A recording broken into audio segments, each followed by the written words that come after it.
नमस्कार दोस्तों, स्वागत है आप सभी का एक बार फिर से 4PM न्यूज नेटवर्क में। दोस्तों, पिछले कुछ दिनों से नीट पेपर लीक का मामला अलग अलग शहरों में बवाल मचाया ही जा रहा है। आप सब देख रहे होंगे कि आखिर कैसे न जाने हजारों करोड़ों लाखों बच्चों की जिंदगियां कैसे बर्बाद हो गई है और कैसे हमारे देश का एजुकेशन सिस्टम दिन पर दिन बद से बदतर होता जा रहा है। आप सभी को याद होगा कि पिछले कुछ दिनों से कांग्रेस के कार्यकर्ताओं ने भी नीट पेपर लीक के मामले में काफी विरोध प्रदर्शन किया, लेकिन अब तक सरकार की तरफ से इस पे कोई भी ऐसी प्रतिक्रिया नहीं आई है या फिर हमारे देश के प्रधानमंत्री ने एक बार भी इस मामले में अपनी राय नहीं रखी है कि आखिर क्यों हमेशा इस बार भी और हमेशा की तरह इस बार भी नीट पेपर लीक हुआ, माफियाओं का तानाशाही चलने लगा और गरीब बच्चे, ना जाने कितने गरीब बच्चों ने सुसाइड कर ली और अपनी जान दे दी। लेकिन दोस्तों, आप सभी को बता दूं कि यह मामला अभी शांत भी नहीं हुआ था कि एक और एग्जाम को लेकर बवाल मच गया है। जी हां दोस्तों, एक बार फिर से एसएससी पेपर को भी लेके देश के अलग अलग शहरों में बवाल मचा हुआ है। आपको बता दूं कि अगर मैं प्रयागराज की बात करूं, प्रयागराज में बच्चे एग्जाम देने गए, एग्जाम सेंटर पे पहुंचने के बाद उनको पता चला कि एग्जाम सेंटर का एक भी सिस्टम काम नहीं कर रहा है, वो एग्जाम नहीं दे पाए, जिसके बाद युवाओं में गुस्सा फूटा, तोड़फोड़ मची, पूरे सेंटर को बर्बाद कर दिया गया। ऐसा ही सेम घटना लखनऊ से हुई। जब बच्चे लखनऊ पहुंचे तो बताया गया कि एग्जाम 25 मई को जो होने वाला था वो अब कैंसिल हो गया है, वो एग्जाम अब 25 मई को होगा ही नहीं। वहां पर भी सेम हालात हुई। वहां पे मौजूद जितने भी देश के युवा थे, जितने भी बच्चे वहां पे एग्जाम देने गए थे, सभी ने तोड़फोड़ मचाया, विरोध प्रदर्शन करना शुरू किया, पुलिस से मांग की कि आखिर क्यों बार बार हमारे साथ ही ऐसा होता है कि हमारे देश का एजुकेशन सिस्टम इतना बेकार है कि एटलीस्ट उसको ये तक नहीं पता कि एग्जाम कब होना है और कब कैंसिल करना है। सेम यही हालात गोरखपुर में हुए। गोरखपुर, वही गोरखपुर जिसको हम योगी जी का गढ़ मानते हैं। जी हाँ दोस्तों, उत्तर प्रदेश के सीएम योगी आदित्यनाथ का गढ़ है गोरखपुर। वहां पे भी ऐसी हालत हुई है। जैसे ही बच्चे वहां पे एग्जाम देने पहुंचे तो उनसे भी कहा गया कि आपका सिस्टम भी खराब है और आपका पेपर भी कैंसिल हो गया है, जिसके बाद वहां पे बच्चे एसएससी हाय हाय का नारा लगाते हुए धरने पर बैठ गए। पुलिस ने मामला शांत करवाया, बातें समझाई, जिसके बाद थोड़ा सा शांति का माहौल बना, लोग वहां पे शांत बैठे।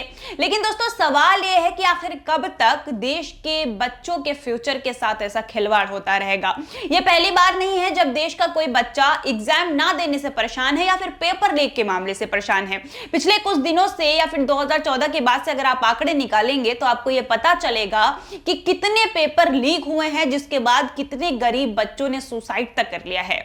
लेकिन फिर वही बात आ जाती है कि हमारे सरकार के पास इतना भी वक्त नहीं है कि वो इस बारे में बात कर सके।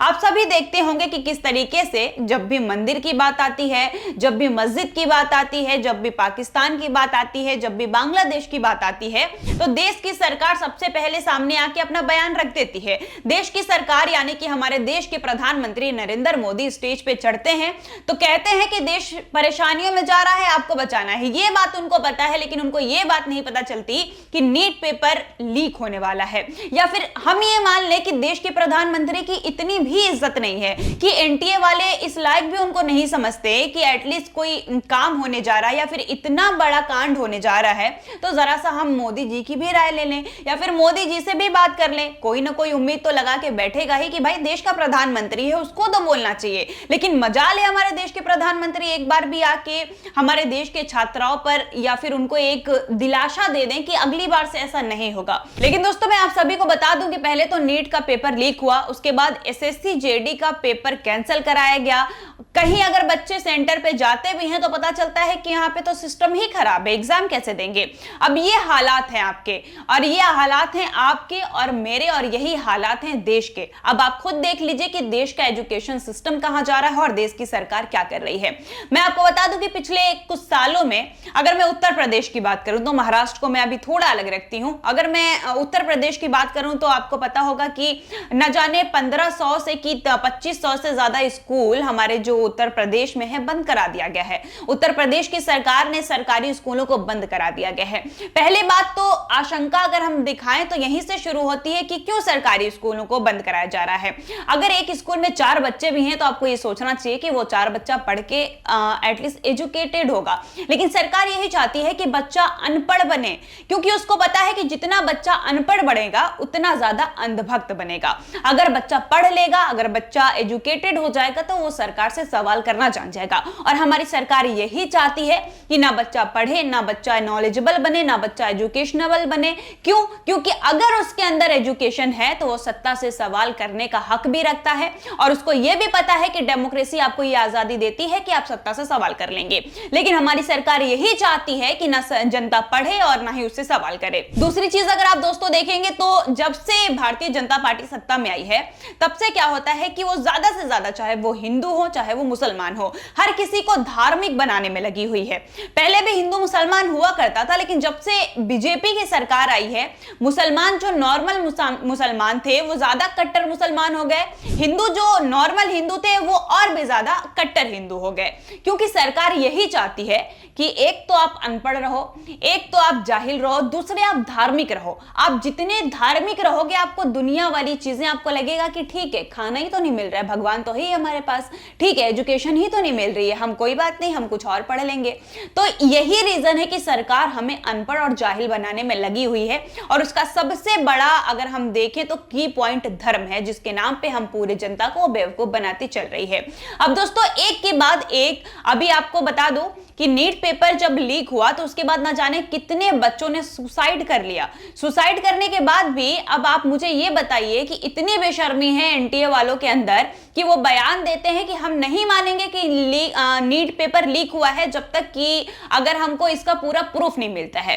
अब आप खुद बताइए कि उनको प्रूफ चाहिए कि नीट पेपर लीक नहीं हुआ है, लेकिन जो बच्चे सुसाइड कर लिए, जिन बच्चों ने अपनी जान गंवा दी, जिन माँ बाप ने अपने बच्चों को खो दिया, आप उसको क्या जवाब दोगे? उसको क्या प्रूफ दोगे? अब नीट पेपर लीक हुआ तो ना जाने कितने बच्चों ने सुसाइड कर लिया। एसएससी की बात आती है तो अब इसका भी खबर आपको सुनाई ही देगा, क्योंकि बच्चों को इतना ज्यादा परेशान कर दिया गया है, बच्चे इतना फ्रस्ट्रेट हो गए हैं कि अब उनको ऐसा लगता है कि जान देना ही सबसे आसान काम है। आप 4 साल मेहनत करते हो, आप 5 साल मेहनत करते हो, आप 10 साल मेहनत करते हो, आपको एक बार मौका मिलता है कि शायद एक बार आपके दिल में ये उम्मीद जगती है कि हो सकता है इस बार मैं पेपर क्रैक कर लूं और अपने माँ बाप को वो खुशियां दे दूं जिसके हकदार वो बैठे हैं। लेकिन फिर वही बात आती है कि देश में माफियाओं की जो तानाशाही है इतनी बढ़ गई है कि आज एक गरीब का बच्चा गरीब ही रह जाता है और अमीर का बच्चा कुछ ज्यादा ही अमीर हो जाता है। फिलहाल के लिए दोस्तों इस खबर में बस इतना ही, और इस पूरे मामले पर आपका क्या कहना है हम जरूर जानना चाहेंगे। अगर आपको वीडियो पसंद आई हो और अगर आपको मेरी नॉलेज अच्छी लगी हो तो प्लीज इस वीडियो को ज्यादा से ज्यादा लाइक करें और शेयर करें, और अब तक आपने अगर हमारे चैनल को सब्सक्राइब ना किया हो तो जरूर कर लें। फिलहाल के लिए धन्यवाद।